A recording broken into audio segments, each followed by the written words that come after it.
The Geara Doga is my all-time favorite mobile suit. It's always been in competition with the Zaku 2, and, sometimes it's the Zaku 2, but lately it's been the Geara Doga. It's been my number one.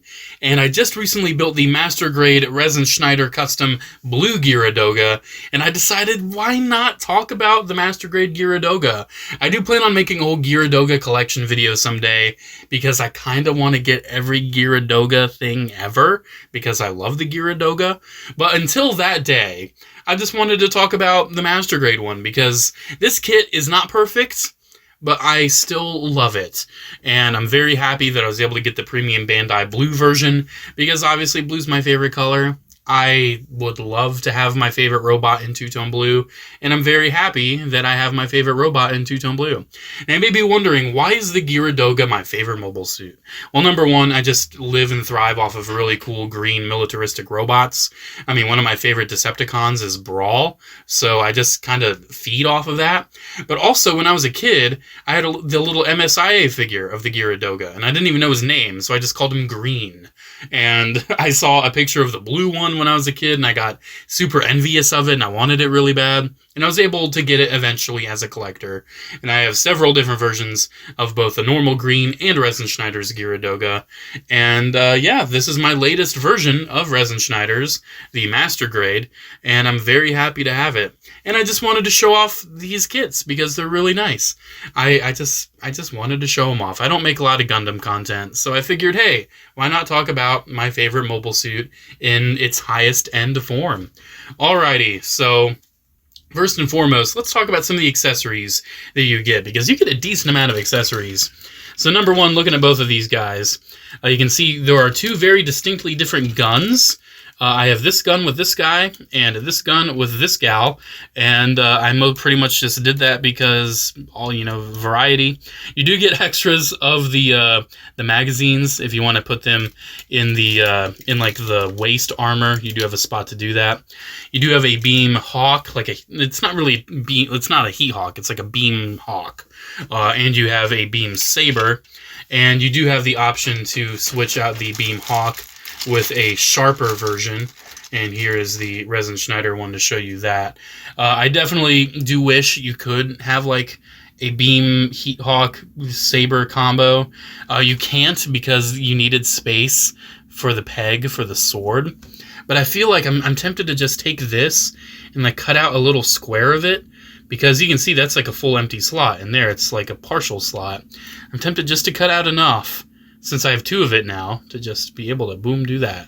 Because I did that with my MSIA growing up, and I kind of wish I could do that here.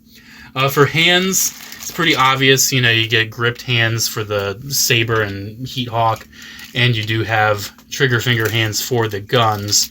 Even though I do have to say, just like the Master Grade Zaku, these guys do have a bit of a problem holding the guns, unfortunately.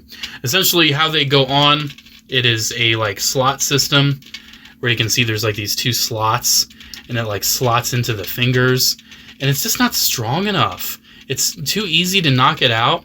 I feel like the thumb did not need to articulate, but they made it articulate. I don't know. I'm just not a fan of this era of Master Grade hands. I think they definitely could have done better. Both of them obviously come with the super awesome shield, and on this one you can see it's got a couple little guns right there. Does have a hinge right there, and then you have 4 Sturmfausts that you can remove, probably have them hold them if you want. They just look cool. I personally always like to think that they just eject out from the shield. That's how I always saw it as a kid anyway. What else? Obviously, you do have the head horn options. If you want to have either the green or the blue with the command fin, you have that option, which is really cool. You do have these weird articulated fingers. And let me fish one out of the bag. I'm not a fan of these because they just look funny. I don't know. Number one, they can't really hold anything. I mean, you could have them do that. I don't know. How many ASL signs can he do? You can have him be Spider-Man Doga. You could do that. Oh, jeez. Yeah, I guess they're not too bad, but they can't hold anything, and they're pretty much just good for, like, spreading the fingers and having them have, like, the classic Rick Dom reaching out pose or something. I don't know. Not that big of a worry for me. And I think pretty much one of the last things that I haven't covered, they both come with the little pilot figures. You get a pilot that sits on the inside, and then you have these little standing pilots. Sometimes I paint these, but I just haven't been worried about painting these ones. I definitely do appreciate their inclusion. And then, obviously, you're also going to get some stickers and some decals if you want to apply these. I've not applied these yet to either of them. I'm not quite sure why. I just haven't felt like it. You can see the water slides here have some numbers and then some Xeon symbols. I need to get that Xeon symbol on the shield. I just have been putting that off. And then the stickers, you can see tons of little, warning signs, symbols, AMS 119, Neo Xeon. You do get an optional sticker for the mono eye. I like my mono eyes being more purple instead of pink, and also I just wanted to paint them, so that's what I did.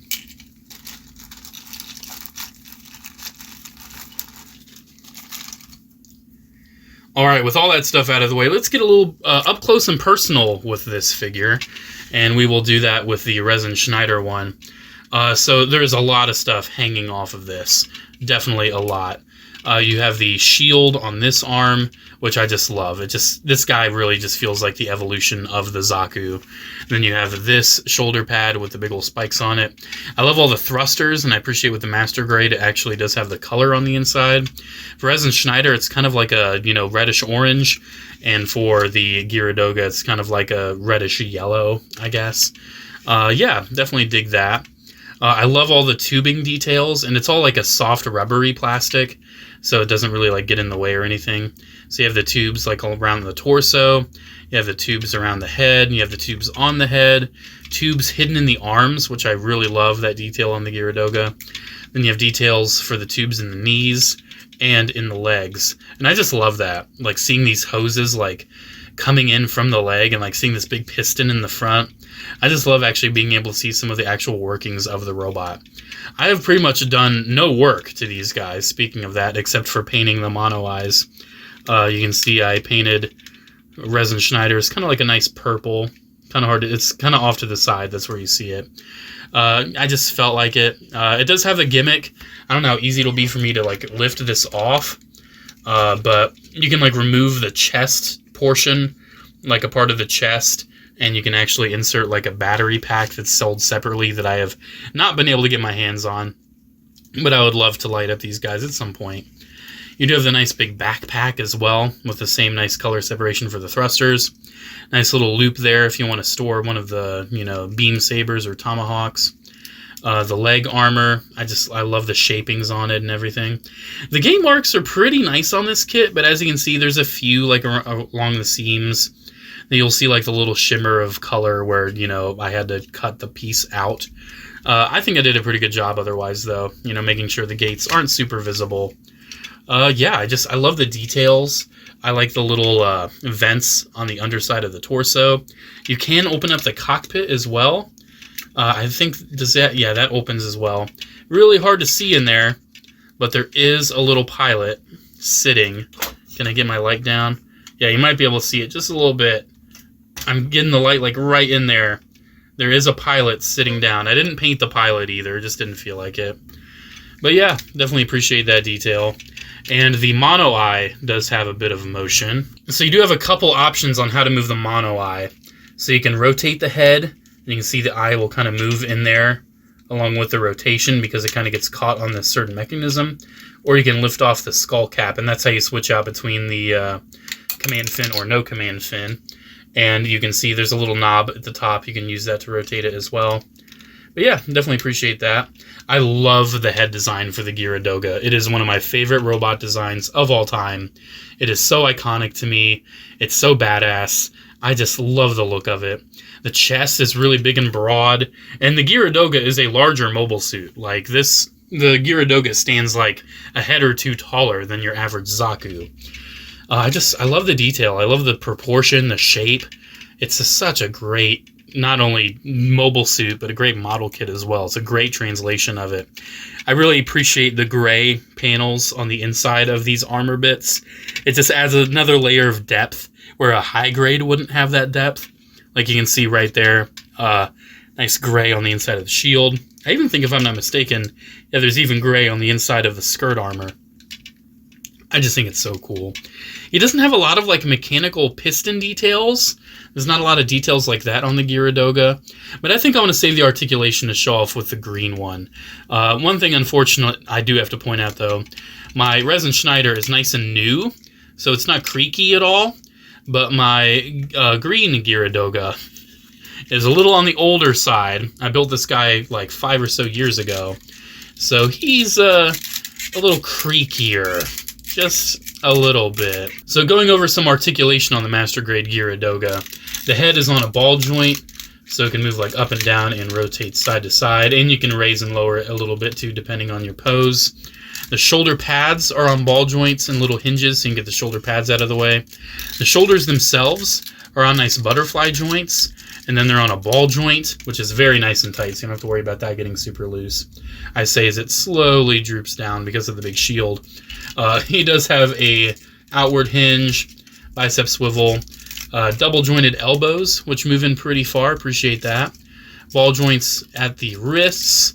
It does have a ball joint at the waist, but I feel like it gets a little loose over time, and it wants to like droop towards the side with the shield because the shield is just so heavy. There's that gun coming out of place. Oh, so annoying, but it's not the end of the world. The hip skirts.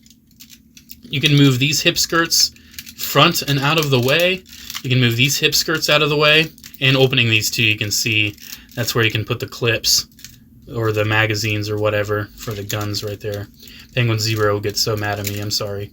The hips are kind of a bit of a problem because they move forward all right, but out to the side, it's just a friction hinge, and with how massive the legs are, that ain't happening, man. I mean, obviously you can tighten it. I have not tightened my Geara Doga yet. I do plan on doing that. But yeah, that's just a bit of a problem. Thigh swivel.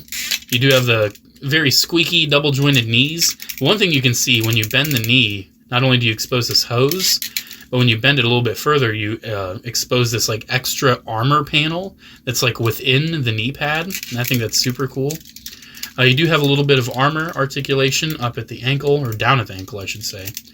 And then the ankle can move up and down, forward and back, nice tilt, and you do get some actual like foot hinge work as well, which I also appreciate. So a little interjection right here. Do you see his knee? How one knee is missing this little gray circle and the other knee has it? So while I was editing this video, I dropped something by my desk and I'm like, oh, okay, let me, go down and see what it is. While I was down there, I noticed the gray circle. So don't worry, I found it. I have it. It was by my desk. And I literally just vacuumed yesterday, and I almost vacuumed this gray circle. But I decided not to be super thorough around my desk, because I was being quick. So I literally just found and saved this little gray circle piece on his knee, like right as I'm editing the video. I just figured I'd say that. Just a funny little thing. Okay, back to the video. You can also move a lot of these little thruster bells. They're on ball joints, and I like that. The ones in the back are a little bit more static, but you do get a little range of motion with them. And then the legs obviously don't really have any range. It does look like I added a little bit of black inside the thrusters for my old one. I haven't done that with my new one yet. I feel like I could probably add some more black in a few other places. I don't like panel lining, but I don't mind adding like some black where it's very obviously like a hole or like a little recess that should be black. I essentially just look at the line art and I kind of go from there on what I want black. But I've not done any of that on the resin Schneider yet. I just love this kit. I really do. One thing with the shield, I typically like my Geara Doga shield off to the side, and thankfully there's a lot of hinges and everything where you can make that happen. And you also have a hinge right there, obviously. Yeah, it's just so versatile and everything.